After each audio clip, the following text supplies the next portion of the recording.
बोलो सतगुरुदेव की जय हो।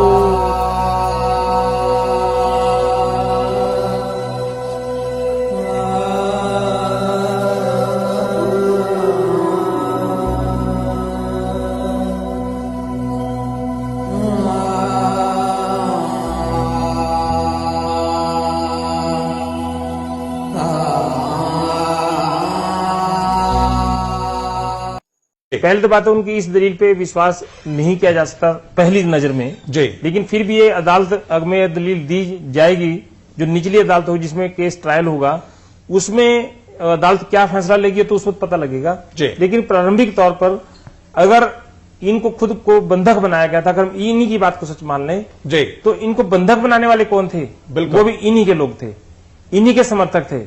और जो अंदर महिलाएं और बच्चे जिनको बंधक जबरन तौर पर रखा हुआ था, जो महिलाएं और बच्चे बाहर निकले हैं उन सब ने ये बताया, पत्रकारों को बताया, पुलिस को भी बताया और अन्य जो वहां के नागरिक थे जो उनकी मदद कर रहे थे उनको भिजवाने के लिए उनके स्थानों पर, उनको भी बताया कि हमारे साथ जबरदस्ती करके हमें रोका गया और हमारे साथ जाती हुई। जी। तो ये बात तो बिल्कुल नहीं मानी जा सकती रामपाल की इस दलील में, इस ड्रामे में। एक प्रकार से जैसे पहले ड्रामे इनके अनुयायी या इनके समर्थक या इनके प्रवक्ता जी पहले ही झूठे या गलत बयान देकर भ्रम की स्थिति पैदा करते रहे और ये कहते रहे कि रामपाल आश्रम के अंदर नहीं है, उसका इलाज कहीं और बाहर हो रहा है। और एवं तहलका लगातार ये बता रहा था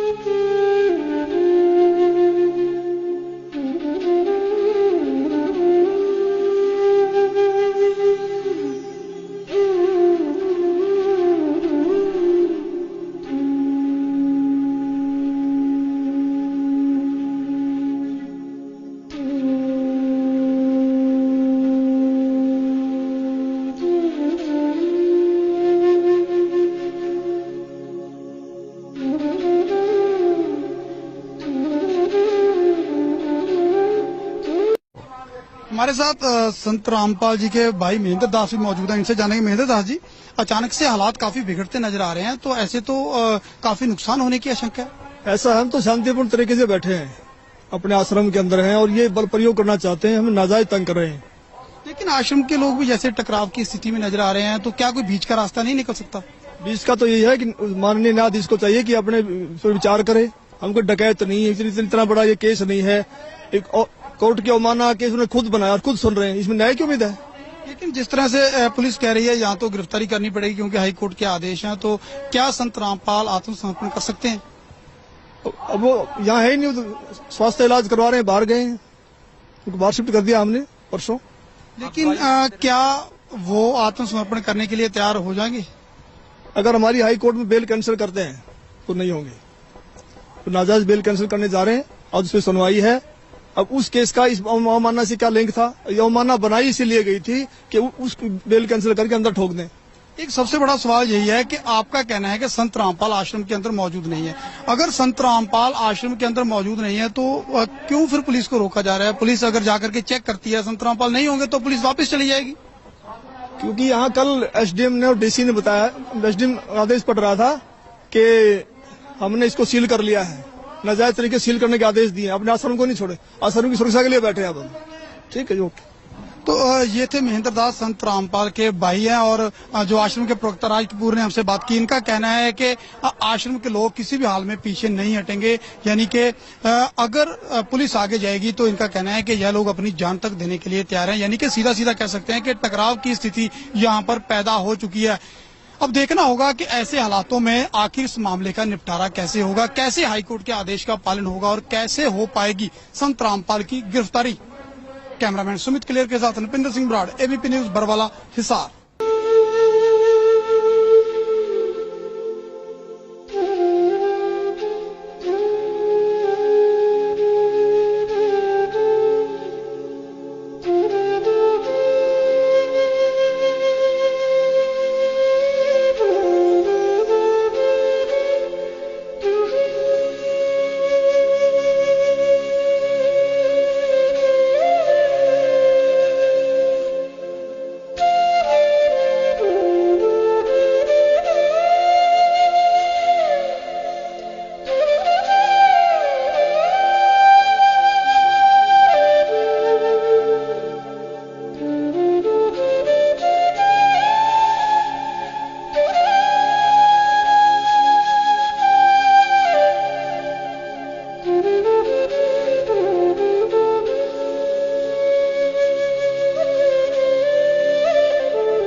रिपोर्ट आ चुकी है, आपको मेडिकल रिपोर्ट आ चुकी है, उसमें है कि आप बिल्कुल सही है, लेकिन कोर्ट को गुमराह कहीं न कहीं किया गया। ये कहा जाता रहा कि आप अस्वस्थ है, जिसकी वजह से कोर्ट में पेश नहीं हो पाए। अब स्वस्थ हो गया, मैं पहले बीमार था। रामपाल जी, आपकी जो बेल एप्लीकेशन थी वो भी अब रिजेक्ट कर दी गई है, जो 2008 में आपको बेल मिली थी कोर्ट की तरफ से, उसके बारे में क्या कहना है? धन्यवाद। जो पूरा विवाद हुआ उसमें 6 लोगों की जान गई, आपको कोई अफसोस है उस बात का?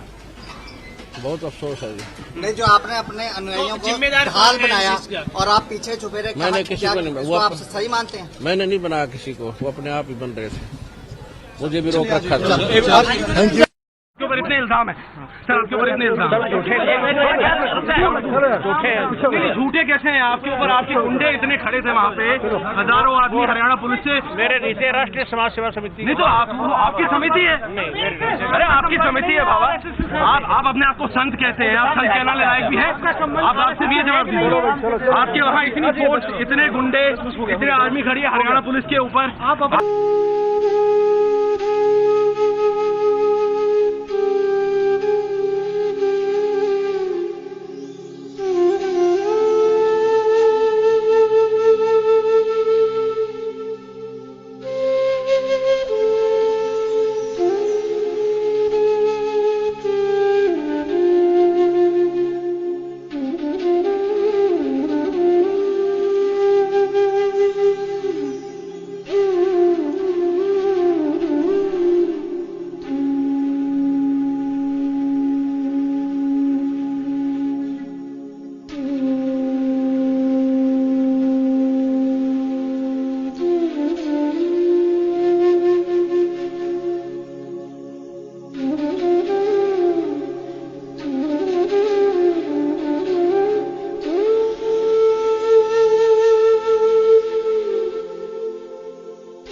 सर्वा संगत से मेरा आदेश है कि जो भी कार्रवाई की जा रही है, जैसे कोई समागम मनाया जाता है या कोई और कार्रवाई हो रही है, ये मेरे आदेश से ये सब भगत कर रहे हैं, जिनकी जो मैंने कमेटी बना रखी है।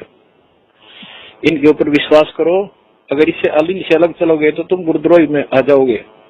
मैं सबकी डिटेल मंगाऊंगा, कौन कौन क्या क्या बकवास कर रहे हैं, उनको फिर मिशन से निकाल दूंगा, ताकि ये खत्म हो जाओगे भगवान के दरबार से, समझ गए। जो कमेटी मैंने निर्मित बना रखी है वो मेरी सहमति से, मेरी आज्ञा से, मेरे से सलाह करके कदम उठाती है। ये अपने आप कोई भी कदम नहीं उठाते। जो भी कार्रवाई हो रही है ये मेरी हो रही है।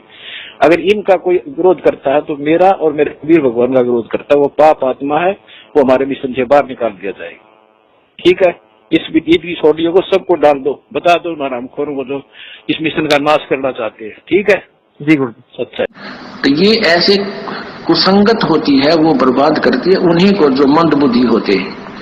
नहीं तो ज्ञानवान तुरंत सोच लेते ये कोई बात है। इतने दिन हो गए गुरुजी ने, 15 साल हो गए, मैं नाम देते न किसी को ऐसा कुछ कहा नहीं, कोई ऐसी दोगली बात करी नहीं।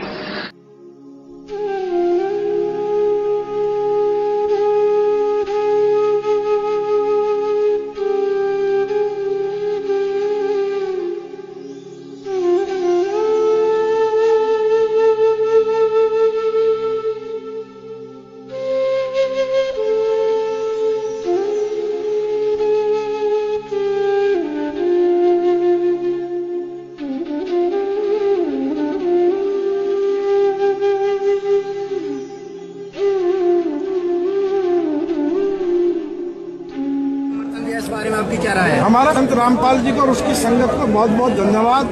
और उन्होंने हमें आज 11 लाख रुपए चंदा देकर भी आंदोलन में भी मदद की। और मैं तो ये कहना चाहूँगा कि संत रामपाल जी के ऊपर भी जो जुल्म हुए, और उस जुल्म को जब वे उनके दर्शन करने उनके शरणार्थी जाते हैं तो उस पर भी तमाम अत्याचार किए जाते हैं, लाठियां बरसाई जाती है। सरकार उनको तंग कर रही, और जो आर्य समाज के और उनके बीच में डिस्प्यूट है उसको भी दूर कराने की कोशिश करेंगे, क्योंकि हम खुद आर्य समाजी हैं।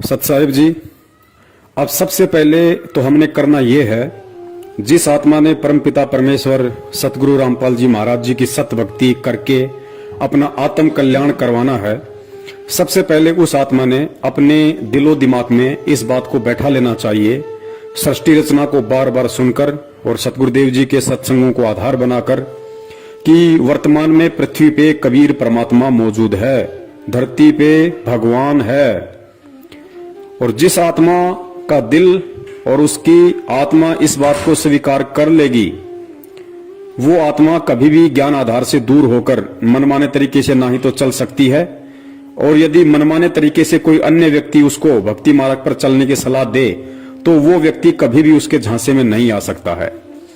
क्योंकि सतगुरुदेव जी ने बताया कि जब तक आप अपने गुरु को परमात्मा के रूप में नहीं देखोगे तब तक तो आपकी भक्ति शुरू भी नहीं होती है, चाहे आपने कोई सा भी नाम ले रखा है। तो सबसे पहले तो हमने आदरणीय गरीबदास जी महाराज जी की जो वाणी है कि गुरु को मानुष कर जानते ते नर कहिए अंध और मैं दुखी संसार में आ गए यम के फंद, अपने ऊपर इस वाणी को बिल्कुल भी लागू नहीं होने देना है। क्यों? क्योंकि हमने गुरु को मानुष नहीं समझना है, ना ही मानना है। और जिस आत्मा को यह समझ में आ गया कि गुरु रूप में इस पृथ्वी पे वर्तमान में साक्षात कबीर परमेश्वर मौजूद हैं, तो वो आत्मा विश्वास आधार से इस भक्ति पे दृढ़ होकर लगी रहेगी। फिर उस आत्मा को चाहे कोई कितना ही भ्रमित करने की कोशिश करे, उसे कोई कितने ही उल्टे सीधे आदेश सुनाए, उसे कोई कितना ही डराए धमकाए, वो आत्मा ज्ञान आधार के विपरीत नहीं चल सकती है। तो सबसे पहले हमने ये देखना है कि हिसार जेल में जो बैठे हैं वे सतगुरु रामपाल जी महाराज जी नहीं बल्कि कबीर परमेश्वर हैं।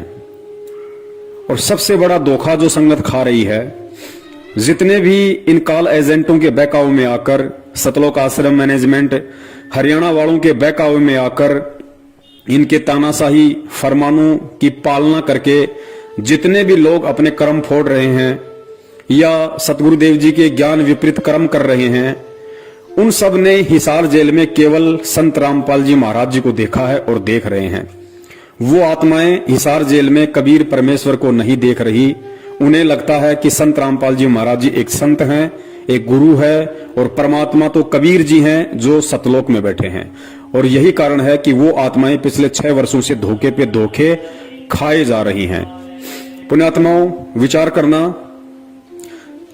1 सेकंड के लिए आप भूल जाइए कि हिसार जेल में संत रामपाल जी महाराज बैठे हुए हैं। आप हिसार जेल में उस कबीर परमेश्वर को देखिए जिनकी हम दाढ़ी मूंछ वाली फोटो देखते हैं। आप भूल जाइए कि कोई संत रामपाल जी महाराज जी भी हैं। आप ये देखिए कि हिसार जेल में वर्तमान में जो बैठे हैं वे कबीर परमेश्वर बैठे हैं, सफेद दाढ़ी मूंछ वाले बैठे हैं।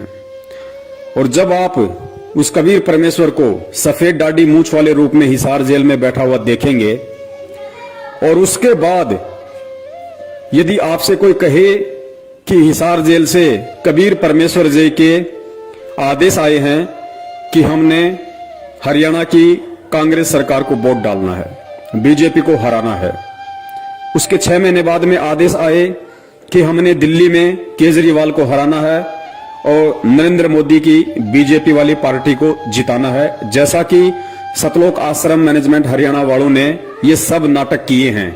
संगत से कभी कांग्रेस को वोट डलवाए हैं तो कभी बीजेपी को वोट डलवाए हैं।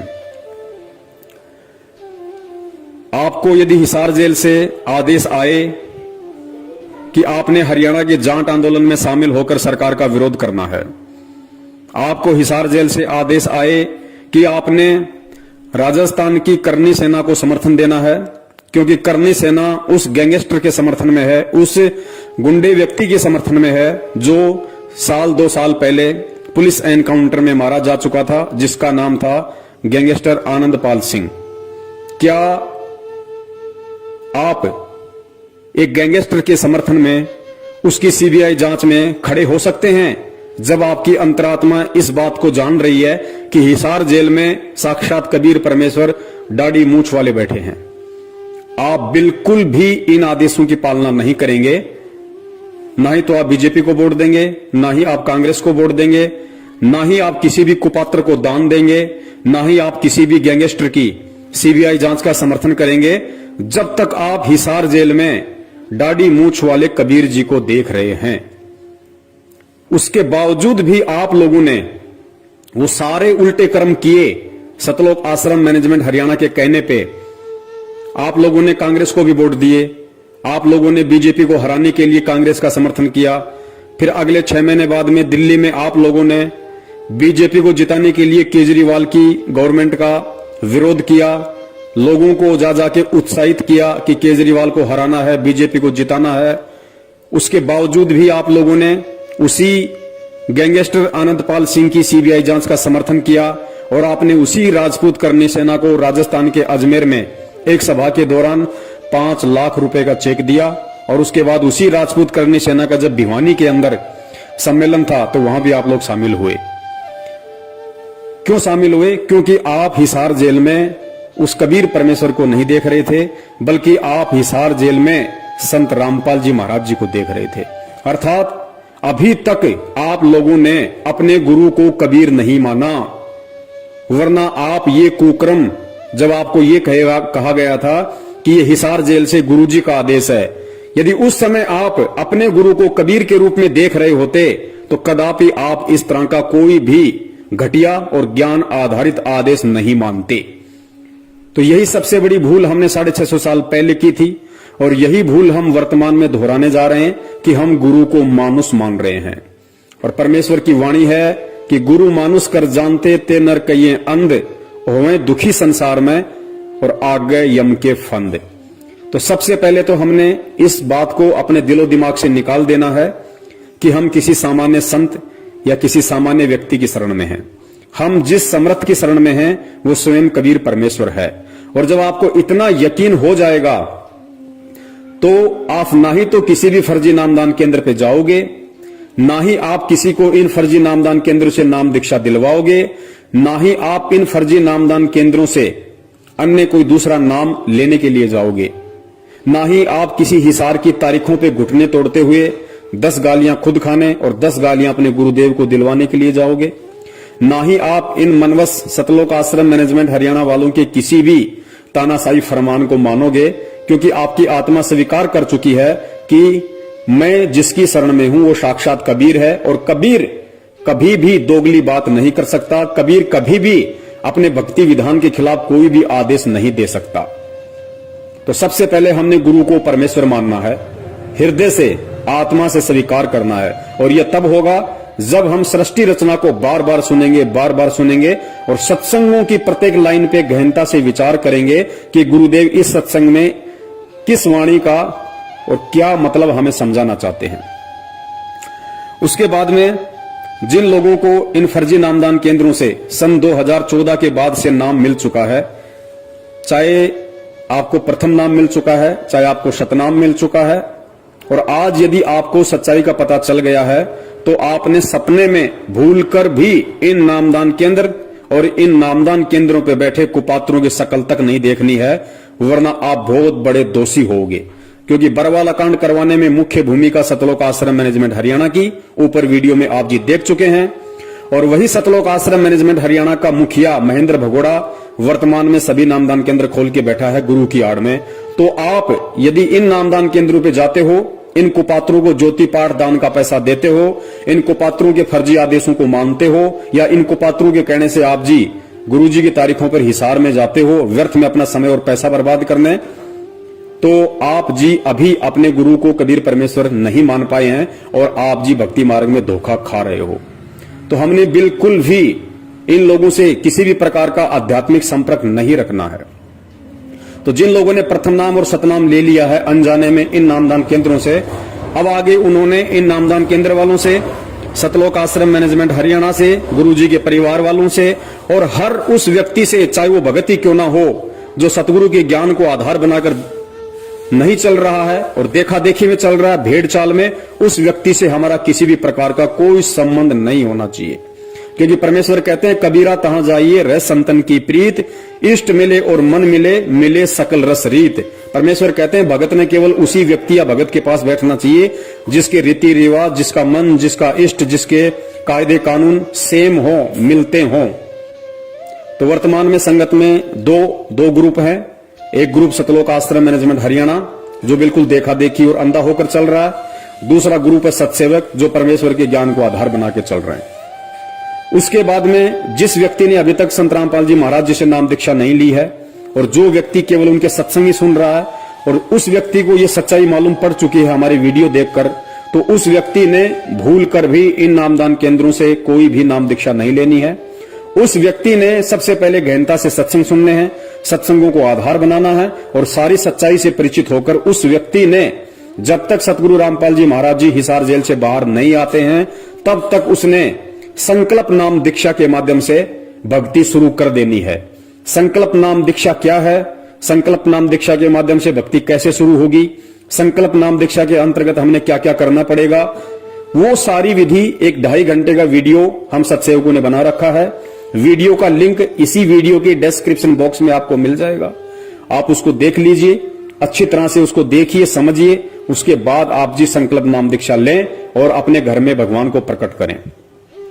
इसके अलावा आपने किसी भी प्रकार का ज्योति पाठ या दान का पैसा किसी भी उस कुपात्र व्यक्ति को नहीं देना है जो सतगुरु रामपाल जी महाराज जी के फर्जी आदेश बताकर पिछले 6 साल से संगत को लूटने में लगा हुआ है।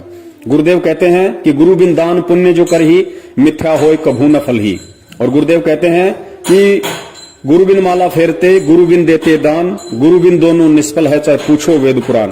और परमात्मा कहते हैं गुरु बिन होम यज्ञ जो साधे औरो मन 10 पातक लागे, यानी बिना गुरु की आज्ञा के, बिना गुरु के आदेश के। और यदि आपने उस कुपात्र व्यक्ति को दान धर्म ज्योति पाठ का पैसा दे दिया, हवन यज्ञ करवा लिया, उसके यहां पे आपने पाठ करवा लिया, तो आप जगत वालों से 10 गुना ज्यादा दोषी परमेश्वर की नजरों में बन जाओगे।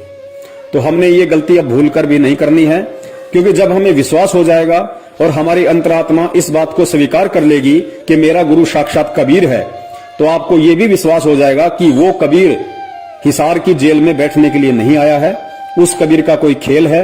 वो कबीर एक तीर से अनेकों शिकार करता है और पहला शिकार उसका यही है कि इस भक्ति मार्ग में सबसे बड़ा रोड़ा यदि कोई बनता है, सबसे बड़ा रोड़ा यदि ये काल किसी को बना के खड़ा करता है, तो उसी सतगुरु के परिवार को, भाई बंधुओं को, रिश्तेदारों को निमित्त बनाकर खड़ा करता है।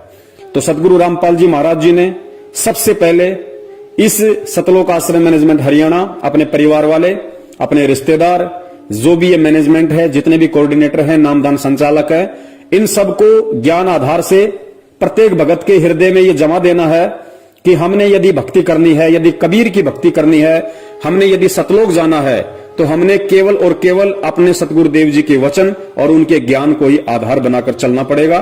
और सतगुरु का उसके सत्संगों के अतिरिक्त अन्य कोई भी किसी प्रकार का आदेश नहीं होता है। सतगुरु का जो भी आदेश है वो उनका सत्संग है। सत्संगों से बाहर सतगुरु कभी भी दोगली बात करते हुए अन्य आदेश नहीं देता है। जिस प्रकार इन लोगों ने उसी कबीर परमेश्वर का नाम लेकर हमसे राजनीतियां करवा दी, हमसे आरक्षणबाजियां करवा दी, हमें अनेक प्रकार के सामाजिक संगठनों के धरनों में बैठा दिया, हमसे राजनीतिक पार्टियों का समर्थन और उनकी वोटिंग के लिए गली गली गांव गांव जाकर हाथ फैलवा दिए, हमारे से गुंडों की सीबीआई जांच करवा दी, कुपात्रों को लाखों की संख्या में, करोड़ों में दान दिलवा दिया। तो हमने अब ये गलतियां बिल्कुल भी नहीं करनी है। उसके बाद जिस आत्मा ने ज्योति या पाठ करवाना है या जिसकी इच्छा है, क्योंकि परमेश्वर कहते हैं कि साल में एक बार पाठ का संकल्प अवश्य करवाना चाहिए। तो साल में एक बार का मतलब है, वर्तमान में गुरुदेव जेल में है, आज हमारे बीच में शरीर रूप में नहीं है, तो परमेश्वर ने उसकी विधि बता रखी है। परमेश्वर ने कहा कि साधु भूखा भाव का, धन का भूखा नाही, और जो कोई धन का भूखा वो साधु भी नहीं। यानी जो असल में संत होगा, सतगुरु होगा, जो कबीर होगा, वो माया का भूखा नहीं होता, वो धन का पैसे का भूखा नहीं होता, वो केवल भाव का भूखा होता है। तो हमने जहां अपने घर में परमेश्वर का दरबार लगा रखा है, वहां पे हमने दंडवत प्रणाम करके, यदि हमने ज्योति संकल्प करनी है तो हम ज्योति की प्रार्थना करेंगे, यदि हमने पाठ का संकल्प करना है तो हम पाठ का संकल्प करेंगे, और परमेश्वर को दंडवत करके हम ये प्रार्थना करेंगे कि हे परमपिता परमेश्वर, आपका दास या दासी आप जी के चरणों में ज्योति का संकल्प करता है। हे परमेश्वर, इस दास के इस संकल्प को स्वीकार करें, और परमात्मा जिस दिन आप साक्षात हमें दर्शन देंगे, जब आप आश्रम में आएंगे, परमेश्वर उस समय, आज मैं जो संकल्प कर रहा हूं आपकी प्रेरणा से, परमेश्वर उस समय जो भी पैसा आप बताएंगे, आप कहेंगे, उतना पैसा मैं आप जी के कर कमलों में दूंगा। तो साधु भूखा भाव का, धन का भूखा नहीं। परमेश्वर अंतर्यामी होता है, घट घट का वासी होता है। इस तरीके से हमने ज्योति पाठ का संकल्प करना है। सेम लाभ परमात्मा देंगे, क्योंकि ये सतगुरु का वचन है और भक्ति मार्ग में सतगुरु का वचन ही सर्वोपरि होता है, सर्वोत्तम होता है और सतगुरु का वचन ही उनके सत्संग होते हैं।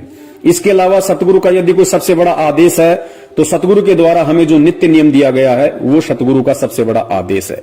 हम सुबह सुबह जो नित्य नियम करते हैं वो केवल हमारे लिए आदेश है, सतगुरु का वो हमारे लिए आदेश है। हमने उन वाणियों पे अमल करना है, हम सभी ने उन वाणियों के अनुसार अपनी रहनी और करनी को करना है, जिससे कि सतगुरुदेव जी प्रसन्न हो, सतगुरुदेव जी हम पे खुश हो और हमारे को भक्ति धन से परिपूर्ण करें। तो आपने इस तरीके से जब तक सतगुरु रामपाल जी महाराज जी हिसार जेल से बाहर नहीं आ जाते हैं तब तक आपने इस ज्ञान को आधार बना के रखना है। और जब तक हम ज्ञान को आधार बना के नहीं चलेंगे, ज्ञान को आधार नहीं बनाएंगे, सतगुरु कभी भी हमारे से प्रसन्न नहीं होगा।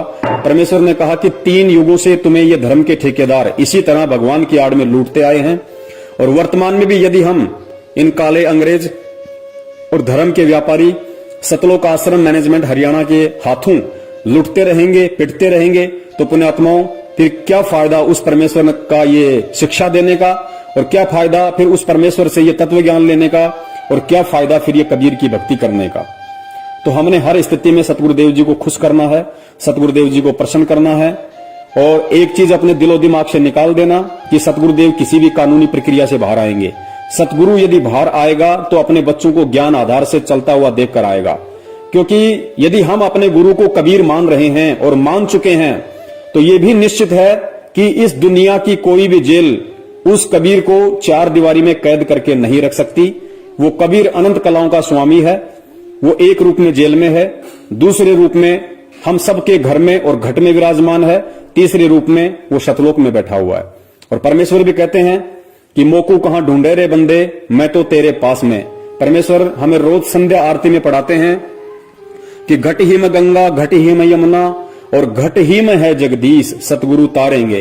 तो जब तक हम इन वाणियों पर विश्वास और अमल नहीं करेंगे और हम उस कबीर परमेश्वर को, उस गुरुदेव को यदि हम अपनी अज्ञानता और मूर्खता के चलते हम उनको नामदान केंद्रों पे देखेंगे, हम उनको हिसार में देखेंगे, हम उनको मैनेजमेंट के जो कि काल एजेंट है उसके सत्संगों में देखेंगे, तो पुण्यात्माओं हम कभी भी उस परमात्मा के दिल में जगह नहीं बना पाएंगे और कभी भी हम ज्ञान आधार से इस भक्ति पे नहीं चल पाएंगे। और जब तक हम ये दोनों गलतियां करते रहेंगे परमात्मा कभी भी हम पे प्रसन्न नहीं होगा।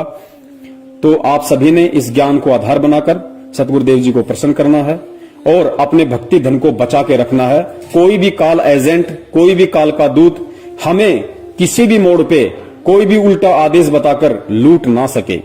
सतगुरुदेव जी ने तो एक समय यहां तक कहा था अपने बच्चों पे विश्वास करके कि बच्चों, जिस व्यक्ति ने 2 से 3 साल तक इस ज्ञान को सुन लिया उसको ब्रह्मा विष्णु महेश भी आ जाए तो उसको भ्रमित नहीं कर सकता। जबकि हम देख रहे हैं कि जिन व्यक्तियों ने 10-10 साल से नाम ले रखा, 20-20 साल से नाम ले रखा है, उनको ब्रह्मा विष्णु महेश तो छोड़िए, ब्रह्मा विष्णु महेश के नाखून के बराबर भी जो नहीं है, सतलोक आश्रम मैनेजमेंट हरियाणा ये पिछले 6 साल से किस कदर उन भक्तों की दुर्गति करवा रहा है, उनको ज्ञान के विपरीत चलवा रहा है। तो फिर हम कब उस लायक बनेंगे जिस लायक हमें सतगुरु यहां पे ज्ञान देकर बनाने आए हैं। तो हमने विश्वास के साथ भक्ति करनी है और हम अपने गुरु को यदि कबीर मान चुके हैं तो विश्वास रखना कबीर बाहर आएगा, कबीर पूरी सृष्टि को नाम देगा। कबीर का वचन है, कबीर ने कबीर सागर में लिखवा दिया था कि धर्मदास जब वो 5505 वर्ष वाला समय बीत जाएगा उसके बाद एक समय ऐसा आएगा जब पूरी सृष्टि मेरे से नाम लेगी, हर घर में सतनामी होंगे। और परमेश्वर ने कहा था कि सकल सृष्टि परवानिक होई, और मालिक कहते हैं घर घर होगा बोध विचारा। तो ये भक्ति विश्वास की है। अगर विश्वास नहीं है तो चाहे आप कितनी ही भक्ति कर लो, कितना ही आप दिखावा कर लो, कितना ही आप दान धर्म कर दो, आपको कुछ भी मिलने वाला नहीं है। ठीक है, जो आप ये 5 यज्ञ आप जी करते हैं ये आपको मिल जाएगा, लेकिन आपको कबीर और उसका सतलोक नहीं मिलेगा। तो इस तरीके से सतगुरु रामपाल जी महाराज जी के हिसार जेल से आने तक, और विश्वास रखना सतगुरु चाहे आए कल, सतगुरु चाहे आए 10 साल बाद, सतगुरु चाहे आए 20 साल बाद, और चाहे सतगुरु की मौज वो जेल से ना आए, लेकिन हमने यदि उनको कबीर मान लिया है, सतगुरु मान लिया है, तो हमने ज्ञान आधार की पूंछ पकड़ के इस भक्ति मार्ग पे निश्चिंत होकर लगे रहना है। क्योंकि पुण्यात्माओं, विचार करना, सतगुरु के मिलने से पहले आप और हमें बिल्कुल भी नहीं पता था कि सतगुरु क्या होता है, सतलोक क्या है, मोक्ष क्या है, और हमारा ये जीवन प्राप्त करने का मकसद क्या है। तो परमात्मा ने खुद ही हमारा हाथ पकड़ा, खुद ही हमें ये जानकारी करवाई। तो निश्चित सी बात है पुण्यात्माओं, जब हमारी कोई औकात ही नहीं है, जब हमारी अपनी कोई सोच और विचार ही नहीं है, और कबीर परमेश्वर ने खुद हमें एक सोच दी, हमें एक विचार दिया, हमें इस भक्ति मार्ग पे लगाया, तो जाहिर सी बात है हमें सतलोक पहुंचाने का काम, हमें सतलोक में बैठाने की जिम्मेदारी स्वयं उस कबीर परमेश्वर की है। अब वो उनकी मर्जी, वो चाहे तो इस जन्म में बैठा दे, वो चाहे तो अगले 10 जन्म के बाद बैठा दे। हमें बिल्कुल भी इस बात की चिंता नहीं करनी है, क्योंकि हम अपना सब कुछ कबीर परमेश्वर को सौंप चुके हैं। ऐसा नहीं है कि हम आज पहली बार उस कबीर परमेश्वर की शरण में आए हैं। अनंत युग हो गए हमें इस परमात्मा की शरण में रहते हुए, और जब अनंत युग बीत जाते हैं तब ये ज्ञान थोड़ा थोड़ा समझ में आने लगता है। क्योंकि परमेश्वर ने मीराबाई के लिए कहा था कि साधु से ती मस्करी, चोरा नाल खुशहाल, मल अखाड़ा जीतेंगे ये युगों युगों के माल। मल अखाड़ा यानी भक्ति रूपी अखाड़ा केवल वही आत्मा, वही पहलवान जीतेगा जो युगों युगों से कबीर परमेश्वर की भक्ति करता आ रहा है। तो जितनी बार भी हम इस कबीर परमेश्वर की शरण में आए हैं, हर बार हम यही सोचते थे कि अब की बार हमारा मोक्ष पक्का है, अब की बार हमारा मोक्ष पक्का है, जैसा आज हम वर्तमान में सोच रहे हैं। लेकिन क्या उन युगों में हमारा मोक्ष हुआ? नहीं हुआ। हमारे चाहने से कुछ नहीं होगा, क्योंकि परमेश्वर कहते हैं कि मनु मनोरथ ना कीजिए, तेरा किया ना होए, जय पानी से घी निकले तो लूखा खाए ना कोई। तो जब हमने अपना तन मन धन सब कबीर परमेश्वर को सौंप दिया है, तो हमने निश्चिंत हो जाना चाहिए कि वो परमेश्वर अब हमें 84 लाख योनियों में नहीं जाने देगा। जब तक हम पार नहीं हो जाते, जब तक हम सतलोक में नहीं पहुंच जाते, तब तक वो परमेश्वर हमें मानव जन्म देकर अपनी शरण में लेता रहेगा। तो इतना आश्वस्त प्रत्येक उस आत्मा को हो जाना चाहिए जो आत्मा अपने सतगुरु में कबीर को देख रही है। और यदि कोई अपने गुरु को संत रामपाल मान रही है, उन्हें एक मां के पेट से जन्म लिया हुआ जीव मान रही है, उन्हें मानुष समझ रही है, उस आत्मा की तो फिर दास कुछ नहीं कह सकता। उस आत्मा का तो फिर अपना संस्कार है, जैसा उसे मिलेगा वैसा ही उसे मिलना है। दास यहां जो बात कर रहा है, जो बता रहा है, वो केवल उस ज्ञान आधारी आत्मा के लिए बता रहा है जो आत्मा इस भक्ति मार्ग पर ज्ञान को आधार बनाकर और अपने मोक्ष प्राप्ति के मकसद से जुड़ी है या फिर आगे जुड़ने वाली है। तो दास का यही निवेदन है, इस विधि से यदि आप जो करते हैं, जो विधि परमेश्वर का ज्ञान बोलता है, मेरे अपने कोई विचार नहीं है, मेरी अपनी कोई सोच नहीं है, मैं 2 कौड़ी का जीव हूं। आज अगर मैं कुछ बोल पा रहा हूं तो केवल परमेश्वर की रजा से, उन्हीं के ज्ञान आधार अनुसार बोल पा रहा हूं। दास की स्थिति केवल वैसी है जैसा कि कहते हैं कि अल्लाह मेहरबान तो गधा पहलवान, इससे बढ़कर कोई औकात नहीं है। जिस भाई को उचित लगे वो सतगुरु रामपाल जी महाराज जी के इसार जेल से आने तक इस विधि से इस सत भक्ति मार्ग पे लगा रहे, और जिस भाई को नहीं मानना है तो भक्ति मार्ग में किसी पे कोई बाध्यता नहीं है। परमेश्वर ने आत्माओं को सतलोक में भी स्वतंत्र रखा हुआ था, और परमेश्वर ने यहाँ भी आत्माओं को स्वतंत्र रखा हुआ है। और काल भगवान के साथ वचन था, काल ने कहा था कि परमात्मा आप धरती पे जाओगे, अपना ज्ञान प्रचार करोगे, जो आपके ज्ञान को समझकर आपको स्वीकार करे वो आपका, और जो आपके ज्ञान को स्वीकार ना करके आपको स्वीकार ना करे वो परमेश्वर मेरा, आप जबरदस्ती किसी को ना ले जाना। और सतलोक में भी यही था, परमात्मा ने हम सभी आत्माओं को स्वतंत्र रखा हुआ था। जब काल ने कहा कि परमात्मा मुझे ये आत्माएं दे दो, तो परमेश्वर ने उसको मना कर दिया कि सब कुछ दे सकता हूं, और ब्रह्मांड चाहिए तो और ले ले, लेकिन ये आत्मा मेरा निज अंश है, ये मैं तुझे नहीं दे सकता। हाँ, यदि कोई आत्मा अपनी स्वेच्छा से तेरे साथ में जाना चाहे तो वो तू ले जा सकता है। इसका मतलब परमात्मा ने वहां पे भी आत्मा को स्वतंत्र रखा हुआ है। और वहां जब आत्माओं ने उस स्वतंत्रता का दुरुपयोग किया, नाजायज फायदा उठाया, तो उसका जो परिणाम है, जो सजा है, आज हम यहाँ अनंत युगों से गधे, कुत्ते और सुअर बनकर भोग रहे हैं। और वर्तमान में भी उसी परमात्मा ने हमें स्वतंत्र रखा हुआ है। और स्पेशली हिसार जेल जाने के बाद तो हम सबको खुला छोड़ दिया, बिल्कुल हमें अपने से अलग कर दिया कि अब तुम केवल मेरे द्वारा दिए गए ज्ञान को आधार बनाकर चलो, और ये साबित करो कि तुम कितना मुझे पहचान पाए, कितना तुम इस भक्ति मार्ग को पहचान पाए, और कितना अभी तुम सतलोक जाने के लिए तैयार हुए हो।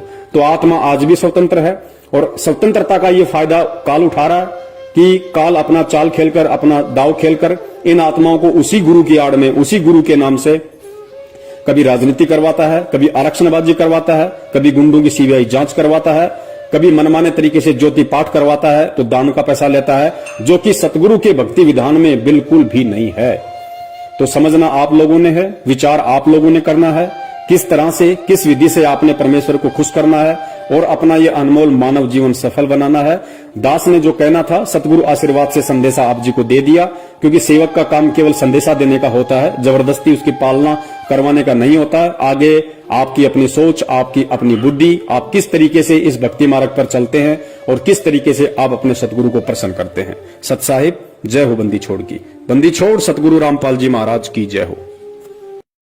साहेब जी सतगुरुदेव की जय हो। जगत गुरु तत्वदर्शी संत रामपाल जी महाराज की जय हो। बंदी छोड़ जग परम पिता परमात्मा केशव कबीर साहेब की जय हो। बंदी छोड़ जगत गुरु तत्वदर्शी संत रामपाल जी महाराज की जय हो। सत साहेब जी। जयपुर वाले पवन भगत तन कर दिया पर्दा फास, रे घबराना नहीं। जयपुर वाले पवन भगत तन कर दिया पर्दा फास, रे घबराना नहीं। तेरी भली करेंगे संत राम पाल, घबराना नहीं। तेरी भली करेंगे संत राम पाल, घबराना नहीं। बरवाड़ा का कांड करणी रही उनका नाम बताया। मैनेजमेंट और सेवा समिति ने ऐसा जुल्म कमाया। मैनेजमेंट और सेवा समिति ने ऐसा कहर कमाया। दूत काल के बन गए भगत भाई, दूत काल के बन गए भगत भाई। करके गुरु को बदनाम, रे घबराना नहीं। जयपुर वाले पवन भगत तन कर दिया पर्दा फास, रे घबराना नहीं। तेरी भली करेंगे संत राम पाल, घबराना नहीं। जगत गुरु संत राम पाल जी जाते जाते बता गए, सेवा समिति मेरी नहीं या मीडिया में सब सुना गए। जो भी जुल्म करा मेरे पर, जो भी जुल्म करा मेरे पैवा, सब मैनेजमेंट का काम, रे घबराना नहीं। जयपुर वाले पवन भगत तन कर दिया पर्दा फास, रे घबराना नहीं। तेरी भली करेंगे संत राम पाल, घबराना नहीं। छुपा रहा मैं मार यूं देते, अखबारों में लिख दिया। बना बनाया मेरा घर उजाड़ा, प्रशासन को बयान दिया। बना बनाया मेरा घर उजाड़ा, प्रशासन को बयान दिया। मैनेजमेंट और सेवा समिति ने, मैनेजमेंट और सेवा समिति ने कर दिया जीना हराम, रे घबराना नहीं। जयपुर वाले पवन भगत तन कर दिया पर्दा फास, रे घबराना नहीं। तेरी भली करेंगे संत राम पाल, घबराना नहीं। पुलिस रिमांड में रामपाल जी ने सीधे तौर पर नाम धरा। राम कुमार डाका बलजीत राजेंद्र ने जुल्म करा। राम कुमार डाका बलजीत राजेंद्र ने जुल्म करा। राज कपूर साथ में शामिल, राज कपूर साथ में शामिल।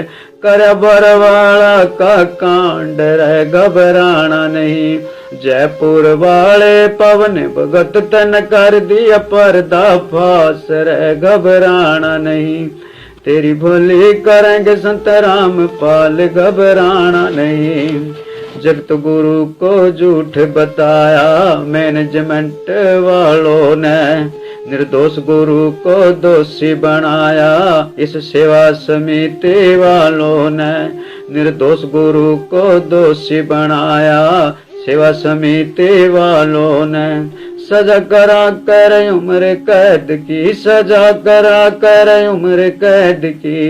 करे गुरु जी पे एहसान, रहे घबराना नहीं। जयपुर वाले पवन भगत तन कर दिया पर्दा फास, रहे घबराना नहीं। तेरी भली करेंगे संत राम पाल, घबराना नहीं। तेरी भली करेंगे संत राम पाल, घबराना नहीं। रामपाल मेरा सच्चा सतगुरु जिसने पड़ की तोड़ निभानी। रामपाल मेरा सच्चा सतगुरु, जिसने पड़गी तोड़ निभानी। जीते जी मेरे रामपाल ने दे दी है कुर्बानी। जीते जी मेरे रामपाल ने देती है कुर्बानी। सुन लो सत भगतो भाई सारे, सुन लो सत भगतो भाई सारे, बनियो नान जान रह घबराना नहीं। जयपुर वाले पवन भगत तन कर दिया पर्दा फास, रह घबराना नहीं। तेरी भोली करेंगे संत रामपाल, घबराना नहीं। गोंदवाला में रण सिंह कह रहा चुप रहा ना जावे। गोंदवाला में रण सिंह कह रहा चुप रहा ना जावे। सेवा समिति मैनेजमेंट का करना पड़ा सफाया। मैनेजमेंट और सेवा समिति का करना पड़ा सफाया। और सहा नहीं जाता हमसे, और सहा नहीं जाता हमसे, सतगुरु का अपमान रह घबराना नहीं। जयपुर वाले पवन भगत तन कर दिया पर्दा फास, रह घबराना नहीं। तेरी भोली करेंगे संत रामपाल, घबराना नहीं। जयपुर वाले पवन भगत तन कर दिया पर्दा फास, रह घबराना नहीं। तेरी भोली करेंगे संत रामपाल, घबराना नहीं। तेरी भोली करेंगे संत रामपाल, घबराना नहीं। सत साहेब जी।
बोलो सतगुरुदेव की जय हो।